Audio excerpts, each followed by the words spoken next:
നമ്മൾ നരസിംഹാവതാര കഥയിലേക്ക് കടക്കുകയാണ്. ഭഗവാൻ ഹിരണ്യാക്ഷനെ വധിക്കുന്ന കഥ നമ്മൾ തൃതീയ സ്കന്ധത്തിൽ കണ്ടു. ഹിരണ്യാക്ഷന്റെ സഹോദരനാണ് ഹിരണ്യകശിപു. ഹിരണ്യാക്ഷനെ ഭഗവാൻ വരാഹരൂപത്തിൽ വന്ന് അവതരിച്ച് വധിച്ചു എന്ന കഥ നമ്മൾ കണ്ടു. ഹിരണ്യകശിപു തൻ്റെ സഹോദരനെ വധിച്ച ഹരിയെ ഞാൻ കൊല്ലും, മാറ് കീറി രക്തമെടുത്ത് ആ ഹരിയുടെ രക്തം കൊണ്ട് എൻ്റെ സഹോദരനെ തർപ്പണം ചെയ്യും എന്നങ്ങോട്ട് പ്രതിജ്ഞ ചെയ്തുകൊണ്ട് അലറി തൻ്റെ മന്ത്രിമാരെയൊക്കെ വിളിച്ചു വരുത്തിയിട്ട് പറഞ്ഞു, ഇനി നമ്മുടെ നാട്ടിൽ ഒരു ഹരിസ്മരണം വേണ്ട, നാമസ്മരണം വേണ്ട, ഒരാളും നാരായണ ജപിക്കരുത്, ഹരി എന്ന് ജപിക്കരുത്. ഇവിടെ ഞാൻ മാത്രമേ ഒരു ദൈവമായി ഉള്ളൂ. എൻ്റെ നാമം, എൻ്റെ പേര് വേണമെങ്കിൽ ജപിച്ചോളൂ. വേറെ ഒരു നാരായണ നാമം, ഹരിനാമം, ഒരു യാഗവും യജ്ഞവും ഒരു സത്കർമ്മവും ഇനി നമ്മുടെ നാട്ടിൽ ഉണ്ടാവാൻ പാടില്ല. എല്ലാറ്റിനും നിരോധനം ഏർപ്പെടുത്തിയ ആദ്യത്തെ മുഖ്യമന്ത്രി അല്ല നേതാവായിരുന്നു ആര് ഹിരണ്യകശിപു. ഒരു തരത്തിലും ഒന്നും അനുവദിക്കില്ല എന്നുള്ളത്, ഒരു തരത്തിലും. അങ്ങനെ ഒരു ദുഷ്ടനായി, ക്രൂരനായി, നിന്ദ്യനായി, അധമനായി തൻ്റെ ആ ഒരു ധാർഷ്ട്യം, തൻ്റെ അഹങ്കാരം, തൻ്റെ ഗർവ് അതങ്ങോട്ട് കാണിച്ചുകൊണ്ട്, കാരണം അധികാരമുണ്ടല്ലോ, അധികാരമുള്ളവർക്ക് ഗർവിനെന്താ ക്ഷാമം? പിന്നെ അത് കഴിഞ്ഞാൽ ഒരു പട്ടിയും തിരിഞ്ഞു നോക്കില്ല എന്നുള്ള വേറെ കാര്യം. ഈ തരത്തിൽ ഒരു അഹങ്കാരത്തിൽ, ധാർഷ്ട്യത്തിൽ ഉറക്ക പ്രഖ്യാപനങ്ങളൊക്കെ നടത്തി ജനങ്ങൾ പാവം ചെയ്യാൻ പേടിച്ചുപോയി. കാരണം ജനങ്ങൾക്ക് അവരുടെ ജീവനല്ലേ വലുത്. നാമജപങ്ങളൊക്കെ നിന്നുപോയി, യാഗങ്ങളില്ല, യജ്ഞങ്ങളില്ല, ഹോമങ്ങളില്ല, സത്കർമ്മങ്ങളില്ല. ആളുകൾക്കൊക്കെ ഒരു ഭയമായി. കാരണം ഇനി നാരായണ നാമം ചൊല്ലാൻ പറ്റില്ല. ആകെ ചൊല്ലുകയാണെങ്കിൽ എന്ത് ചൊല്ലിക്കൊള്ളാം? ഹിരണ്യായനം, അത് മാത്രം. എനിക്ക് തോന്നുന്നു അതിന്നാണ് ഹെർണിയ ഉണ്ടായതെന്ന്, ഈ ഹിരണ്യന്റെ പേരിൽ നിന്ന്. അങ്ങനെ ഒരു നാമമൊക്കെ ജനങ്ങളെ കൊണ്ട് ചൊല്ലിച്ചുകൊണ്ടൊക്കെ ഇവൻ അവൻ്റെ ക്രൂരത സമൂഹത്തിൽ അടിച്ചേൽപ്പിച്ചു. ഇങ്ങനെ ഇരിക്കെ അവൻ വീട്ടിൽ വന്നപ്പോൾ അപ്പോഴാണ് അമ്മ പുത്രൻ മരിച്ച ദുഃഖത്തിൽ വിഷമിച്ചിരിക്കുന്നത്. ദിതി എന്നാണ് അമ്മയുടെ പേര്. അസുരന്മാരുടെ അമ്മ ദിതിയും ദേവന്മാരുടെ അമ്മ അദിതിയും. ഇപ്പൊ ദിതി വളരെ ദുഃഖത്തിലാണ്. ആ ദുഃഖിക്കുന്ന അമ്മയുടെ തലയൊക്കെ മടിയിലെടുത്ത് പിന്നെ അമ്മയോട് പറയുന്നത് വലിയ വേദാന്ത തത്വങ്ങളാണ്. അമ്മേ, ആത്മാ നിത്യോ അവ്യോ അമരോ അജ, ആത്മാവിന് ജനനമുണ്ടോ, ആത്മാവിന് മരണമുണ്ടോ എന്നൊക്കെ അമ്മ ഒന്ന് ചിന്തിച്ചു നോക്കൂ. എന്ന് മാത്രമല്ല, അമ്മ സ്വയം ഒന്ന് ചിന്തിക്കുക. അമ്മ പുത്രനെ കണ്ടിട്ടുണ്ടോ? ആർക്കെങ്കിലും ആരെയും ശരിക്കും കാണാൻ പറ്റുന്നുണ്ടോ? നമ്മൾ ഈ ശരീരവും അതിൻ്റെ ചലനങ്ങളല്ലേ കാണുന്നത്. ഈ ചലിപ്പിക്കുന്ന മനസ്സിനെയും പ്രാണനെയും ഒക്കെ ആരെങ്കിലും കണ്ടിട്ടുണ്ടോ? നിങ്ങളൊക്കെ സ്വയം ചോദിച്ചു നോക്കൂ, നിങ്ങൾ ആരെങ്കിലും കണ്ടിട്ടുണ്ടോ? നിങ്ങളെന്ന ആ ഒരു ഉള്ളിലുള്ള വ്യക്തിത്വത്തെ, ഞാനെന്ന ഭാവത്തെ ആർക്കെങ്കിലും കാണാൻ പറ്റുമോ? കാണാൻ പറ്റുമോ? ഇന്നു വരെ ആരും ആരെയും കേട്ടില്ല. ഇന്നുവരെ ആരും ആരെയും കണ്ടിട്ടില്ല. പിന്നെ പെണ്ണ് കണ്ടു എന്നൊക്കെ പറയുന്നത് എന്താ കണ്ടത്? വേറൊരു കോലം മാത്രമേ കാണുന്നുള്ളൂ, ശരീരം മാത്രമേ. ശരിക്കും പെണ്ണിന്റെ ഭാവം, മനസ്സ് കാണാൻ പറ്റുമോ? ചെക്കനെ കണ്ടു എന്ന് പറയുന്നത് എന്ത് കാണുന്നു? വെറും കോലം കാണാൻ പറ്റും. ആർക്കും ആരെയും യഥാർത്ഥത്തിൽ അവർക്ക് പറയൂ കാണാൻ സാധ്യല്ല. ഈ കാണുന്നതൊക്കെ വെറും ഒരു ശരീരം മാത്രമാണ് കാണുന്നത്. ആണോ? ഇവിടെ ഈ കാര്യങ്ങളൊക്കെ പറഞ്ഞു കൊടുത്തിട്ട് പറഞ്ഞു, കാണാത്തതായ ഒരു ആത്മാവ്, മനസ്സ്, അതിനെവിടെ ജനനവും മരണവും? സൂക്ഷ്മമായതിനൊരിക്കലും ജനനവുമില്ല, മരണവുമില്ല. സയൻസൊക്കെയാണ് പറഞ്ഞു കൊടുക്കുന്നത്. Neither energy can be created nor it can be destroyed എന്നൊക്കെയുള്ള ഫിസിക്സ് ഒക്കെയാണ് അമ്മയ്ക്ക് പഠിപ്പിച്ചു കൊടുക്കുന്നത്. അതായത് മനസ്സിനെ ഉണ്ടാക്കാനോ മനസ്സിനെ നശിപ്പിക്കാനോ സാധ്യമല്ല. അപ്പൊ പുത്രൻ മരിച്ചിട്ടുണ്ടോ? അമ്മയുടെ പുത്രൻ എവിടെയാണ് മരിച്ചത്? അതുകൊണ്ട് അമ്മ മരിക്കാത്ത ഒരാളെ ഓർത്ത് മരിച്ചു എന്ന് ചിന്തിച്ച് കരയേണ്ട യാതൊരു കാര്യമില്ല എന്നൊക്കെ എങ്ങനെയാണ് ഗംഭീരമായൊരു കൗൺസിലിംഗ് ആണ് ഈ ഹിരണ്യകശിപു അമ്മയായ ദിതിക്ക് കൊടുക്കുന്നത്.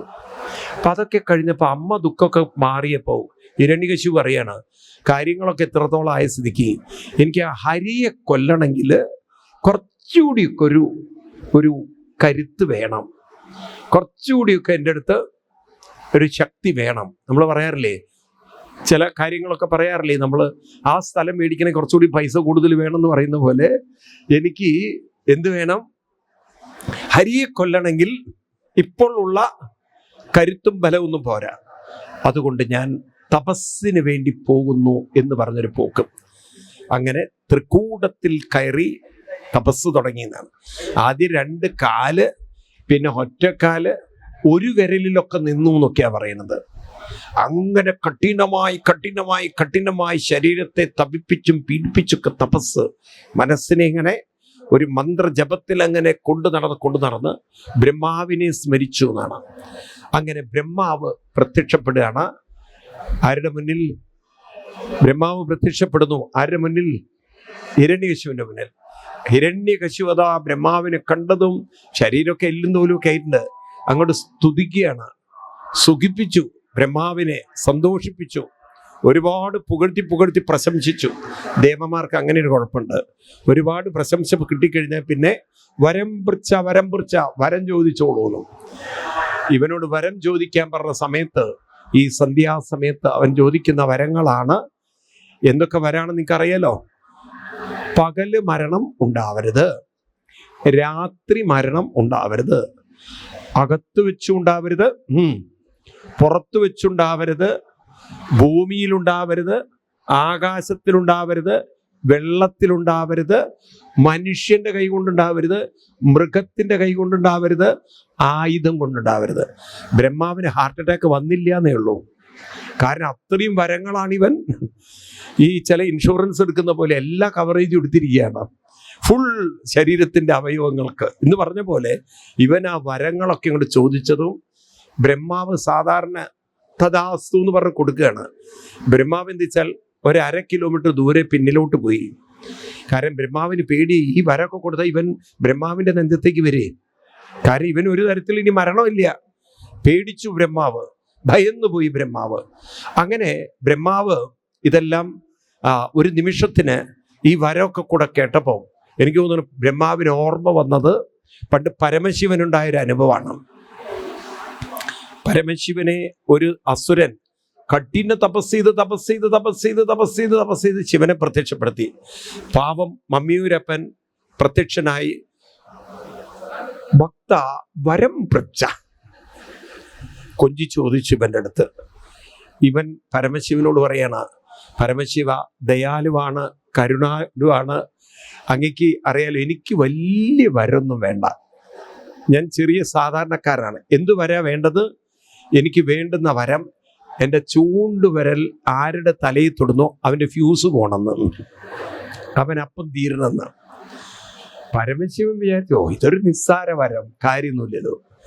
പരമശിവൻ അറിയാതെ തഥാസ്തു, നിനക്കിരിക്കട്ടെ വരം. ഈ വരം കിട്ടിയതും ഇവൻ പരമശിവനോട് പറയാ, ഭഗവാനെ ഒരു നിമിഷം ഒന്ന് നിൽക്കുന്നു. പരമശിവൻ ചോദിച്ചു, ഇനി എന്താ നിനക്ക് വേണ്ടത്? അല്ല, എനിക്ക് വേണ്ടതല്ല, ഈ വരം ഏൽക്കൂന്നൊന്ന് നോക്കാനാണെന്ന്. അതായത് പരമശിവന്റെ മേലാണ് ഇവനിത് ടെസ്റ്റ് ചെയ്യണത് എന്നർത്ഥം. തൻ്റെ നേരെ വിരലും ചൂണ്ടി ഓടി വരുന്ന ഇവനെ കണ്ട് പാവം പരമശിവൻ ആദ്യമായിട്ട് അന്നാണത്രേ ഓടിയത്. അതും പരമശിവനാണെങ്കിൽ ഓടാൻ പറ്റുമോ? ഒന്ന് ഉടുത്താൽ ഉറയ്ക്കാത്തൊരു സാധനം അരയിൽ ഉടുത്തിരിക്കുന്നത്. മരവുരി ഉടുത്താൽ എങ്ങനെ ഓടാൻ പറ്റുമോ? പിന്നെ കയ്യിലൊക്കെ ആണെങ്കിൽ പാമ്പും, മുഴുവൻ കഴുത്തിലൊക്കെ പാമ്പ്. ഇതെല്ലാം കൂടി ഓടാൻ തുടങ്ങി ഇത് ചുറ്റി വരിയാൻ തുടങ്ങും ശരീരത്തിൽ. പോരാത്തതിന് ശൂലവും ഡമരവും. പാവം ശിവൻ ചക്രശ്വാസം വലിച്ചുപോയി. ഇവനാണെങ്കിൽ ചൂണ്ടുവിരലും കൊണ്ട് വോട്ട് ചെയ്യാൻ പോകുന്ന ആളെ പോലെയാണ്, പിന്നിൽ ഇങ്ങനെ ചൂണ്ടുവിരലും തൂക്കിയിട്ട് വരണു. ആ സമയത്ത് ഗുരുവായൂരപ്പൻ അവിടെ പ്രകടമായി എന്നാണ് വിഷ്ണു ഭഗവാൻ. ഭഗവാൻ പ്രകടമായതും ഇവനെ ശാകുനയ്യാന്നൊറ്റ വിളിയാണ്. ഇവൻ നിന്നുപോയി. നിനക്കിന്ന് ഭ്രാന്തുണ്ടോ? നീ കഥയൊന്നും കേട്ടിട്ടില്ലേ?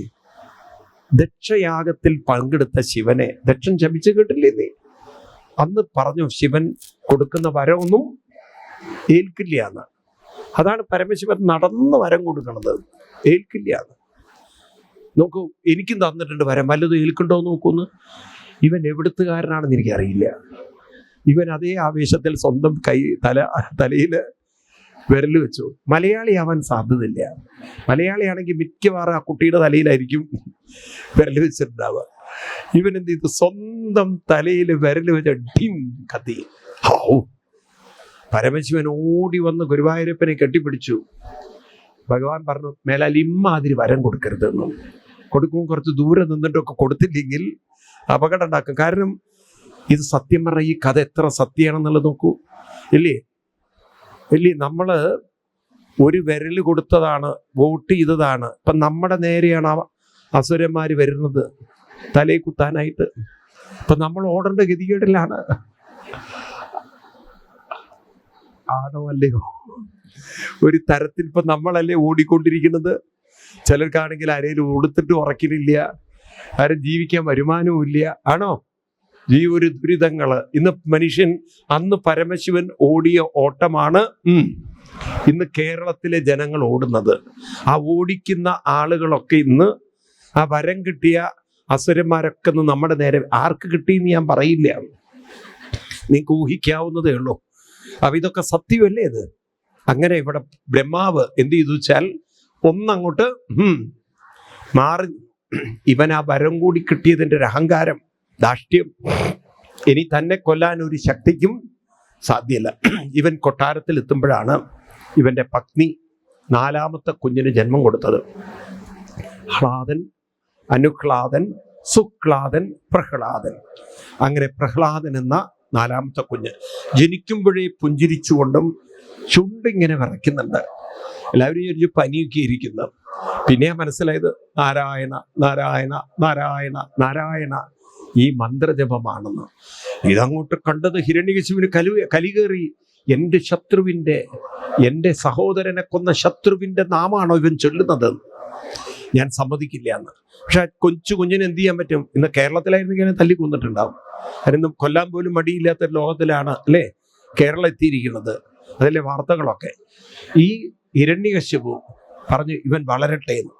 അങ്ങനെ വളരാൻ കാത്തിരുന്ന് കുട്ടിക്ക് വേണ്ടി, ആ കുട്ടിയെ നേരെയാക്കുന്നതിന് വേണ്ടി ഒരു റെസിഡൻഷ്യൽ സ്കൂൾ ആദ്യമായി തുടങ്ങിയത് ഹിരണ്യകശിപുവാണ്. അങ്ങനെ ആദ്യത്തെ ഹിരണ്യകശിപു റെസിഡൻഷ്യൽ സ്കൂൾ അന്നത്തെ കാലത്ത് തുടങ്ങി. അതിൽ കുറെ അസുര കുട്ടികൾക്ക് അഡ്മിഷനൊക്കെ കൊടുത്ത് പഠിപ്പിക്കാൻ വേണ്ടി ശുക്രാചാര്യരുടെ 2 മക്കളെയും ഷണ്ടാമർക്കന്മാരെയൊക്കെ വെച്ച് പഠിപ്പിച്ചു കൊടുക്കുന്നത് ഹിരണ്യകശിപുവാണത്രേ. ഭൂമിയുടെ ദൈവം, ഈ പ്രപഞ്ചത്തിന്റെ ദൈവം. ഹിരണ്യകശിപു പറഞ്ഞിട്ടാണത്രേ ഭൂമി കറങ്ങുന്നത്. ഹിരണ്യകശിപു പറഞ്ഞിട്ടാണ് രാവിലെ സൂര്യൻ ഉദിക്കുന്നത്. ഹിരണ്യകശിപുവിന്റെ നിർദ്ദേശം കേട്ടിട്ടാണത്രേ സൂര്യൻ. എല്ലാം ഹിരണ്യകശിപു ഹിരണ്യകശിപു ഹിരണ്യകശിപു ഹിരണ്യകശിപു ഹിരണ്യകശിപു ഹിരണ്യകശിപു എന്ന് പറഞ്ഞ് ഈ കുട്ടികളുടെ തല മുഴുവൻ ഹിരണ്യകശിപുവാക്കി. അത് അങ്ങനെ കത്തിക്കരുത്. അതിൻ്റെ ഇടയിൽ ഇത് വെക്കണം, ഇഷ്ടിക ഇത് വെക്കണം, ടൈൽസ് എന്തെങ്കിലും വെക്കണം. അത് ശരിക്ക് വെക്കുന്നത്, കയറ്റി വെക്കുന്നത്, ശ്രദ്ധിക്കുക. അതൊക്കെ ശ്രദ്ധിക്കുക. കാരണം ദേവസ്വമാണ്. വളരെ കെയർഫുള്ളി നമ്മൾ സാധാരണ ഓഡിറ്റോറിയത്തിൽ ചെയ്യുന്ന പോലെ ആക്കരുത്. കുറച്ചുകൂടി ഫ്രണ്ടിലേക്ക് തള്ളി വയ്ക്കുന്നതൊക്കെ കുറച്ചുകൂടി ഓക്കെ, കുറച്ചുകൂടി സ്റ്റേജിന്റെ അപ്പുറത്തേക്ക് വയ്ക്കും. ഓക്കെ, ഇതും അതുപോലെ തന്നെ. അപ്പൊ പറഞ്ഞു വരുന്നത് ചേർത്ത് വയ്ക്കും, അതിന് ചേർത്ത് വയ്ക്കും. ഇവിടേക്കല്ല, ഇങ്ങോട്ടല്ല, അങ്ങോട്ട് ചേർത്ത് വയ്ക്കും. അങ്ങോട്ട് ഫ്രണ്ടിലേക്ക്, കുറച്ചുകൂടി സൈഡിലേക്ക്. ഓക്കെ. അപ്പോ ഹിരണ്യകശിപു തൻ്റെ പുത്രനെ ബ്രെയിൻ വാഷ് ചെയ്യാൻ ഈ അധ്യാപകരെ കൊണ്ട് ആവും പാടും ശ്രമിച്ചു. ഏതൊക്കെ രീതിയിൽ ഇവരെ ഈ കുട്ടിയുടെ തലയിൽ ഹിരണ്യകശിപു ഇവര് തെറ്റിദ്ധരിച്ച കുട്ടി കേട്ട് ഹിരണ്യകശിപുവായി ഉണ്ടാവും. അങ്ങനെ വെക്കേഷനിൽ കുട്ടിയെ കൊണ്ടുവരികയാണ് കൊട്ടാരത്തില്. അച്ഛൻ കൊഞ്ചി കുട്ടിയുടെ കവിളൊക്കെ തട്ടി മടിയിലൊക്കെ പിരിച്ചിരുത്തി, കണ്ണ എന്തൊക്കെയാണ് അധ്യാപകർ പഠിപ്പിക്കുന്നത്, അവർ പറയണൊക്കെ മനസ്സിലാവില്ലേ, ഉണ്ണിക്ക് നല്ലോണം മനസ്സിലാവുന്നില്ലേ ഒക്കെ ചോദിച്ചുകൊണ്ട് ആ ഒരു ചോദ്യം ചോദിക്കുകയാണ്, എന്താ പഠിപ്പിച്ചതെന്ന്. അപ്പോഴാണ് കുട്ടി പറയുന്നത്, പഠിപ്പിച്ചതിൽ വെച്ച് സർവോത്തമമായിട്ടുള്ളത് നാരായണ നാമമേവ ഉത്തമോത്തമം. അത് തന്നെയാണ് മനസ്സിൻ്റെ ഏറ്റവും വലിയ ശക്തിയും അനുഗ്രഹവും. ആ നാരായണ നാമമഹത്വം, അതാണ് എൻ്റെ ജീവിതത്തിൻ്റെ ശക്തി. ഇത് കേട്ടതും കുട്ടിയെ പിന്നെ മടിയിൽ നിന്ന് എറിയാണ്. ചിതിർത്തടാ, നിനക്കെവിടെ നടാ നാരായണന്റെ നാമം? ഞാനല്ലാത്തൊരു ശക്തി പ്രപഞ്ചത്തിലുണ്ടോ? ഇവിടെ നീ നാരായണനെ കണ്ടിട്ടുണ്ടോ? ഞാൻ പറഞ്ഞിട്ടാണ് സൂര്യൻ ഉദിക്കുന്നതും അസ്തമിക്കുന്നതും. ഞാൻ നിർദ്ദേശിച്ചിട്ടാണ് ഭൂമി കറങ്ങുന്നത്. എൻ്റെ ശാസനയാണ് അനുസരിക്കുന്നത്. നിനക്കെവിടെ നടാ ഒരു നാരായണൻ? അലറി അലറി ചോദിക്കേണ്ട, നാരായണൻ മിണ്ടിപ്പോവരുത്. അധ്യാപകരുടെ നേരെ വാളോങ്ങി, നിങ്ങളാണ് എൻ്റെ കുട്ടിയെ തെറ്റിച്ചതെന്ന്. അവർ പറഞ്ഞു, സത്യത്തിൽ ഞങ്ങളല്ല, ഞങ്ങൾക്ക് തോന്നുന്നു ഞങ്ങളില്ലാത്ത സമയത്ത് ട്യൂഷൻ എടുക്കാൻ ആരോ വരുന്നുണ്ട് എന്ന്. അത് മിക്കവാറും നാരദരുമായിരിക്കും. നാരദരാണ് കുട്ടിയുടെ തലയിൽ ഈ നാരായണനെ വച്ചിട്ടുണ്ടാവുക. ഇനി മേലാൽ നാരദരവിടെ വന്നു പോരുത്. അങ്ങനെയാണ് ഈ CCTV ഒക്കെ കണ്ടുപിടിക്കുന്നത്. ഹിരണ്യകശിപുവിൻ്റെ കുട്ടിയുടെ അടുത്തേക്ക് ഇനി ആരും അനുവാദമില്ലാതെ വരരുത്. പിന്നെ അടി, ഇടി, തൊഴി, കുത്ത് എല്ലാ തരത്തിലും കുട്ടിയെ ഉപദ്രവിക്കാൻ തുടങ്ങി. അങ്ങനെ വീണ്ടും ഹിരണ്യകശിപുവിൻ്റെ മകനെ, ഈ ഹിരണ്യകശിപുവിൻ്റെ കഥകളും കാര്യങ്ങളും, ഹിരണ്യകശിപുവാണ് ദൈവം, ഹിരണ്യകശിപുവാണ് പ്രപഞ്ചത്തെ കറക്കുന്നത്, പ്രപഞ്ചത്തിൻ്റെ നാഥൻ, അതുകൊണ്ട് ചൊല്ലട ഹിരണ്യായ നമഃ, ഹിരണ്യായ നമഃ. ഈ സമയത്തൊക്കെ കുട്ടി മൗനം. അപ്പം അവർ വിചാരിച്ചു അടികൊണ്ട് ഇവൻ പാകപ്പെട്ടു എന്ന്. അങ്ങനെ വീണ്ടും വെക്കേഷൻ വന്ന് ആ വെക്കേഷനിൽ അച്ഛൻ്റെ അടുത്തേക്ക് കൊണ്ടുവരുന്നു. അച്ഛൻ പിടിച്ച് മടിയിലിരുത്തുന്നു. ചോദിക്കുകയാണ് കൊഞ്ചിക്കൊണ്ട്, എന്താണ് നീ പഠിച്ചത്? അധ്യാപകരൊക്കെ പറഞ്ഞു തന്നിട്ടില്ലേ? എന്താണ് നീ കേട്ടതിൽ ഉത്തമോത്തമം? അവിടെയാണ് കുട്ടി പറയുന്നത്, ശ്രവണം കീർത്തനം വിഷ്ണോ, സ്മരണം പാദസേവനം, അർച്ചനം വന്ദനം ദാസ്യം, സഖ്യമാത്മനിവേദനം, ഇതി പുംസാർപ്പിതാ വിഷ്ണു, ഭക്തിശ്ചേൽ നവലക്ഷണ, ശ്രവണം കീർത്തനം വിഷ്ണു, സ്മരണം പാദസേവനം. ശ്രവണം, കീർത്തനം, സ്മരണം, പാദസേവനം. ഭഗവാനിലുള്ള ആ ഒരു ആത്മാർത്ഥമായ നാമജപത്തിലുള്ള സ്മരണവും അർപ്പണവും കീർത്തനവും ഇത് കൊണ്ടു നടക്കാൻ സാധിച്ചാൽ ജന്മാന്തര സുകൃതം, പുണ്യം, അനുഗ്രഹം, ജീവിതം ധന്യമാവും. ഇതൊക്കെയാണ് എന്നെ ഗുരുക്കന്മാർ പഠിപ്പിച്ചത് എന്ന് പറഞ്ഞതും ഹിരണ്യകശിപു കോപം കൊണ്ടാൽ, ചിതർത്തടാ, വീണ്ടും നീ വിഷ്ണുവിൻ്റെയും നാരായണന്റെയും കാര്യങ്ങൾ പറഞ്ഞ് എന്നെ ഭയപ്പെടുത്തുന്നു. കുലാന്തകൻ, വംശനാശകൻ, എവിടുന്നാടാ നിനക്ക് നാരായണന്റെ നാമൊക്കെ കിട്ടിയത്? ആരാടാ നിനക്ക് നാരായണന്റെ നാമം പറഞ്ഞു തന്നത്? ഇനി നീ ജീവിച്ചിരിക്കരുത്. ഇനി നീ ജീവിച്ചിരുന്നാൽ ഈ ഭൂമിക്ക് നീ ഒരു ഭാരമായി തീരും, നീ കുലത്തിനൊരു അപമാനമായി തീരും എന്ന് കാലറി പൊളിച്ചുകൊണ്ട് അവിടെ ഇരുന്ന് കുട്ടിയെ വലിച്ചെറിയണം. പിന്നെ അപ്പോഴേക്കും കിങ്കരന്മാരോട് വരാൻ പറയുകയാണ്. കിങ്കരന്മാരെന്ന് പറഞ്ഞാൽ ഇന്നത്തെ കൊട്ടേഷൻ സംഘം. അവരെ കയ്യിലേക്ക് ഏൽപ്പിക്കണു. അങ്ങനെ കുട്ടിയെ കൊണ്ടുപോവുകയാണ് കൊല്ലാനായിട്ട്. ഈ കുട്ടിയെ കൊല്ലാനായി ഒരുപാട് ഉപായങ്ങൾ അവർ നോക്കിയെന്ന. വലിയൊരു മലയുടെ മുകളിൽ താഴേക്കിട്ട് നോക്കി. ഒരു പോറലും പോലും ഏൽക്കാതെ കുട്ടിയതാ അവിടെ നിലത്തിരിക്കുന്നു. പിന്നെ അവര് അടുത്തൊരു ഉപായം നോക്കി, ആനയെ കൊണ്ട് ചവിട്ടിച്ചു കൊല്ലാൻ. ആന കാലവിടെ പൊക്കി വെച്ചു. പാമ്പിനെ കൊണ്ട് പണം ഉയർത്തി കൊത്തിക്കാൻ നോക്കി. പാമ്പ് പണം ഉയർത്തി കൊത്തിയില്ല. തീയിലേക്ക്, കത്തുന്ന തീയിലേക്കിട്ടു. തീ ആളി കത്തുന്നില്ല. കെട്ടി വരിഞ്ഞ് നേരെ കടലിൽ കൊണ്ടിട്ടു. തിരമാല തീരത്ത് കൊണ്ടിട്ടു. കുട്ടിയെ കൊല്ലാനുള്ള സകല ഉപായങ്ങളും എവിടെയോ ഒരു ശക്തി കുട്ടിയെ അങ്ങനെ പ്രൊട്ടക്ട് ചെയ്യുക. ഇതാണ് നാരായണ കവചം. ജപിച്ച് ജപിച്ച് ജപിച്ച് ഒരു നാമ ഓറ, നാമത്തിൻ്റെ ശക്തി, നാമത്തിൻ്റെ ഒരു എനർജി ഫീൽഡ് അത് ഉണ്ടായിക്കഴിഞ്ഞാൽ അത് തന്നെ സംരക്ഷിച്ചു കൊള്ളുന്നതാണ്. ഇത് നമുക്കൊക്കെ ചുറ്റും ചുറ്റും ചുറ്റും ചുറ്റും ചുറ്റും കറങ്ങണം. ഇപ്പം നമ്മുടെ ചുറ്റും കറങ്ങിക്കൊണ്ടിരിക്കുന്നത് കർമ്മവലയമാണ്. പൂർവജന്മങ്ങളിലൊക്കെ ചെയ്തിരിക്കുന്ന കർമ്മങ്ങളുടെ എവിടെയോ അതിൻ്റെ കർമ്മഫലങ്ങൾ നമുക്ക് ചുറ്റും കറങ്ങിക്കൊണ്ടിരിക്കുക. അതുകൊണ്ടാണ് നമ്മൾ ഓരോ കർമ്മങ്ങൾ പെട്ടെന്ന് ബാധിക്കുന്നത്. അതൊരു നാരായണ കവചമായി മാറി വന്നാൽ എവിടെയൊക്കെയോ ഭഗവാൻ എവിടെയൊക്കെയോ തട്ടി രക്ഷിച്ച് കൊണ്ടുപോകുന്നത് നമുക്ക് കാണാമെന്നാണ് പറയുന്നത്.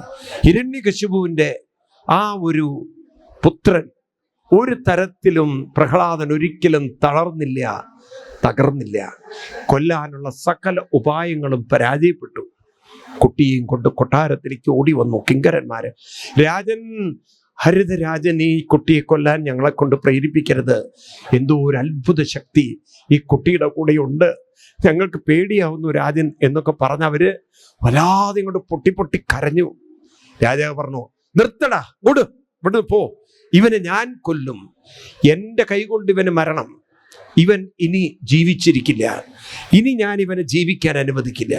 കാരണം ഇവൻ കുലാന്തകൻ, വംശനാശകൻ, എൻ്റെ അന്ധകനാവാൻ അവൻ ശ്രമിക്കുകയാണ്. ഇവൻ സമ്മതിക്കില്ല. ഞാൻ ഒരു നാരായണൻ ഇവിടെ ഇല്ല, ഒരു നാരായണനെയും ആരും വിളിക്കാൻ ഞാൻ സമ്മതിക്കില്ല, ഞാനല്ലാത്തൊരു ദൈവവും ഈ ഭൂമിയിൽ ഇല്ല എന്നൊക്കെയുള്ള ഒരു ധാർഷ്ട്യത്തിൽ, അഹങ്കാരത്തിൽ ആ കുട്ടിയെ വെട്ടാനായിട്ട് വാളെടുത്തപ്പോൾ അധ്യാപകർ പറഞ്ഞു, ഒരു ചാൻസും കൂടെ ഞങ്ങൾക്ക് തരണം, ലാസ്റ്റ് ഒന്നുകൂടി കൊണ്ടുപോട്ടെ എന്ന്.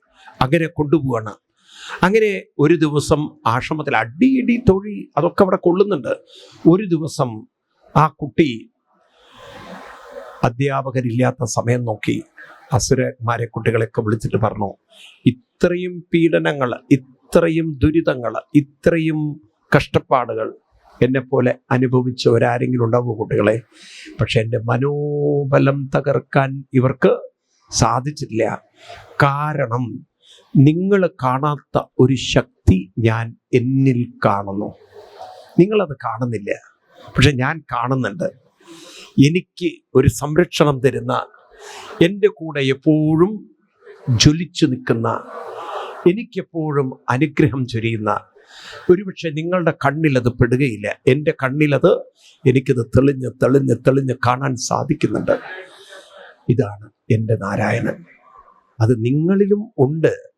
പക്ഷേ നിങ്ങളിൽ അത് ഉണർത്തുവാൻ, ഉയർത്തുവാൻ, ജ്വലിപ്പിക്കുവാൻ, പ്രകാശിപ്പിക്കുവാൻ ഈ ഗുരുക്കന്മാരെ നിങ്ങളെ ഒരിക്കലും അനുവദിക്കില്ല. എനിക്കെന്തോ ഒരു ഗുരുത്വം ഉണ്ടായി, എനിക്കൊരു ഗുരുത്വം കിട്ടി. അമ്മയുടെ ഗർഭപാത്രത്തിൽ ഇരിക്കുന്ന സമയത്ത് അച്ഛൻ തപസ് ചെയ്യാൻ പോയപ്പോൾ ഇന്ദ്രൻ അമ്മയെ പിടിച്ചു വലിച്ചു കൊണ്ടുപോയി ഗർഭത്തിലുള്ള എന്നെ കൊല്ലാൻ വേണ്ടിയിട്ട്. ആ സമയത്താണ് നാരദ മഹർഷി അവിടെ എത്തുന്നതും. നാരദർ ഇന്ദ്രനോട് പറഞ്ഞു, അയ്യോ ഈ കുഞ്ഞിനെ കൊല്ലരുത്, ഭാഗവതോത്തമനാവാൻ പോകുന്ന കുട്ടിയാണ്. അങ്ങനെ കൂട്ടിക്കൊണ്ടുപോയി ആ നാരദ മഹർഷിയുടെ ആശ്രമത്തില് അമ്മ താമസിച്ചു. അങ്ങനെ താമസിക്കുന്ന സമയത്ത് നാരദ മഹർഷി നാരായണ നാമത്തിൻ്റെ മഹത്വം പറഞ്ഞ് ഞാനത് മനസ്സിലാക്കിയിട്ടുണ്ട് കുട്ടികളെ. ആ നാമത്തിലൂടെയാണ് എന്നിലുള്ള നാരായണ ശക്തിയെ ഞാൻ ഉണർത്തിയത്, ഉയർത്തിയത്, ജ്വലിപ്പിച്ചത്, പ്രകാശിപ്പിച്ചത്, ഉജ്ജ്വലിപ്പിച്ചത്. ഞാൻ നാരായണ ശക്തി കാണുന്നു, നാരായണ മഹിമ കാണുന്നു, നാരായണന്റെ പ്രഭാവം കാണുന്നു, നാരായണന്റെ അനുഗ്രഹം കാണുന്നു. എനിക്ക് നിങ്ങളോടൊക്കെ പറയാനുള്ളത്, നിങ്ങളിലൊക്കെ ആ നാരായണ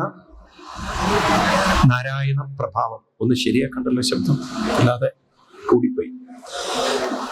ഓക്കെയാണോ അവിടെ ശബ്ദം? നാരായണ പ്രഭാവം നിങ്ങളിലൊക്കെ ഉണ്ട്.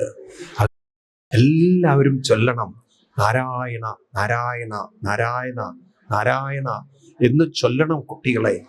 എനിക്ക് നാരായണൻ എന്ന് പറയുന്നത് കേവലം നിങ്ങൾ കാണുന്ന ഒരു രൂപമല്ല. നാരായണൻ എന്ന് പറയുന്നത് നമ്മുടെ ഓരോരുത്തരുടെയും ശ്വാസം അകത്തേക്ക് എത്തിച്ച് ഈ ശരീരത്തെ ചലിപ്പിക്കുന്ന, ഞാനും നിങ്ങളും അല്ലല്ലോ, ആണോ? മനസ്സിനെ ഉണർത്തുന്നത് നമ്മളല്ലല്ലോ, വേണ്ട ബുദ്ധി വേണ്ട സമയത്ത് തരുന്നത് നമ്മളല്ലല്ലോ. അപ്പൊ ഞാനല്ലാതെ ഇതിനെ കൊണ്ട് നടക്കുന്ന, ഞാൻ എന്ന് പോലും പറയാൻ എനിക്ക് ശക്തിയും അനുഗ്രഹവും ചൊരിയുന്ന ഒരു ശക്തി, അനന്തശക്തി എൻ്റെയും നിങ്ങളുടെയും ഉള്ളിലുണ്ട്. അത് തന്നെ നാരായണൻ. കുട്ടികൾക്ക് പറഞ്ഞു കൊടുക്കുകയാണ്, ആരാണ് എൻ്റെ നാരായണൻ എന്ന് ചോദിച്ചു കഴിഞ്ഞാൽ, യഥാഗ്രഹഗ്രസ്തൈവ ക്വചിൽ ഹസതി ആക്രന്ദതേ ധ്യായതി വന്ദതേജനം മുഹുശ്വസൻ ഭക്തി ഹരേ ജഗൽപദേ നാരായണീതി ആത്മമതിർഗതത്രപ. എല്ലാവരുടെ ഉള്ളിലും ഉള്ള ഭഗവാൻ, ഓരോ ശ്വാസവും അകത്തേക്ക് എത്തിക്കുന്ന ഭഗവാൻ, ഈ ശരീരത്തെ ചലിപ്പിക്കുന്ന ഭഗവാൻ, പ്രാണൻ നിലനിർത്തുന്ന ഭഗവാൻ, ഓർമ്മ തരുന്ന ഭഗവാൻ, അങ്ങനെയുള്ള അത്ഭുതമായ അനന്തമായ ശക്തിയായ ഭഗവാൻ, അത് തന്നെയാണ് നാരായണൻ. അതുകൊണ്ട് കുട്ടികളെ, ദേവോസുരോ മനുഷ്യോ വാം യക്ഷോ ഗന്ധർവയേവ ച സ്മരൻ മുകുന്ദചരണം സ്വസ്തി മൻസ്യൽ യഥാ വയം നാലം ദ്വിജത്വം ദേവത്വം ഋഷിത്വം വാസുരാത്മജ പ്രീണനായ മുകുന്ദസ്യ നവത്തം നബഹുജ്ഞയ നദാനം നതമോന്യേജ്യ ന ശൗചം ന പ്രദാനി ച പ്രിയതേ അമലയാ ഭക്ത്യാം ഹരീരന്യൽ വിഡംബനം തദോ ഹരോ ഭഗവതി ഭക്തിം കുരുതദാനവ ആത്മോപമ്യേന സർവത്ര സർവഭൂതാത്മനീശ്വരേ ദൈതേയാം യക്ഷരക്ഷാംസി ശ്രിയസ്യൂത്രാ പ്രഗൗകസാം ഖഗാ മൃഗാ പാപജീവാം സന്ദീഹി അച്യുതം കഥാ ഏതാവാനേവ ലോകേസ്മിൻ പുംസസ്വാർത്ഥപരസ്മൃത ഏകാന്തഭക്തിർ ഗോവിന്ദേ യസ്സർവത്ര തദീക്ഷണം ഏകാന്തഭക്തിർ ഗോവിന്ദേ യസ്സർവത്ര തദീക്ഷണം. ഏകാന്തഭക്തി, ഭഗവാനിലുള്ള അടിയുറച്ച ഭക്തി, അത് തന്നെയാണ് കുട്ടികളെ എൻ്റെ നാരായണൻ നിങ്ങളുടെ എല്ലാവരുടെയും കൂടെയുണ്ട്. ഒന്നുണർത്തു, ഒന്നുയർത്തു, കാണാൻ സാധിക്കും. കൂടെയുണ്ട്, ഉള്ളിലുണ്ട്, ഒന്നുണർത്തിയാൽ മതി. അതിനാണ് കുട്ടികളെ ഈ ജന്മം എന്നൊക്കെ അസുര കുട്ടികൾക്ക് ക്ലാസ് എടുത്ത് അവരെ കൊണ്ടൊക്കെ നാരായണ നാരായണ നാരായണ ജപിപ്പിക്കുകയാണ്. ഇത് കേട്ടുകൊണ്ടാണ് അധ്യാപകർ ഓടി വരുന്നത്. അയ്യോ, നമ്മൾ ഇവൻ നേരെ എന്ന് വിചാരിച്ചു, ഇവൻ നമ്മൾ നേരെയാക്കിയവരെ പോലും ഇവൻ കേടുവരുത്തി, മഹാദുഷ്ടൻ, കുലത്തിന് ദോഷം വരുത്തിയവൻ, നമ്മുടെ വംശം നശിപ്പിക്കുന്നവൻ, ഞങ്ങളുടെയും കൂടെ അന്തകൻ, കുലാന്തകൻ, വംശനാശകൻ, രാജാവിന് നാശമുണ്ടാക്കുന്നവൻ, ഞങ്ങൾക്ക് നാശമുണ്ടാക്കുന്നവൻ, ആയുസറ്റവൻ എന്നൊക്കെ ശപിച്ചുകൊണ്ട് ആ കുട്ടിയെ അവിടുന്ന് വലിച്ചു പിടിച്ച് ഇഴച്ച് കൊണ്ടുപോയി ഹിരണ്യകശിപുവിന്റെ മടിയിൽ ഇറക്കിയിട്ട് പറഞ്ഞു, മുന്നിലേക്ക് എറിഞ്ഞിട്ട് പറഞ്ഞു, ഇനി ഇവൻ ജീവിച്ചിരിക്കരുത്. ആവും പാടൊക്കെ ഞങ്ങൾ ശ്രമിച്ചു, ഇനി ഇവനോട് ദാക്ഷിണ്യം കാണിച്ചിട്ട് കാര്യമില്ല, ഇവൻ നമ്മുടെ കുലത്തിന് നാശം വരുത്തുമെന്നവനാണ്, ഇവൻ അപകടമാണ്. ഹിരണ്യകശിപുവിന്റെ കണ്ണൊക്കെ ചുവന്നു, കൈ വിറയ്ക്കാൻ തുടങ്ങി, ചുണ്ടുകൾ വിറയ്ക്കാൻ തുടങ്ങി. എവിടെ നിന്നാടാ നിനക്കൊരു ശക്തി കിട്ടുന്നത്? ഏത് നാരായണനാടാ നീ കണ്ടിട്ടുണ്ടോ നാരായണൻ? ഏത് നാരായണൻ രക്ഷിക്കുന്നു പറഞ്ഞാ നീ ഇരിക്കുന്നത്? നീ എന്തെങ്കിലും കണ്ടിട്ടുണ്ടോ നാരായണൻ?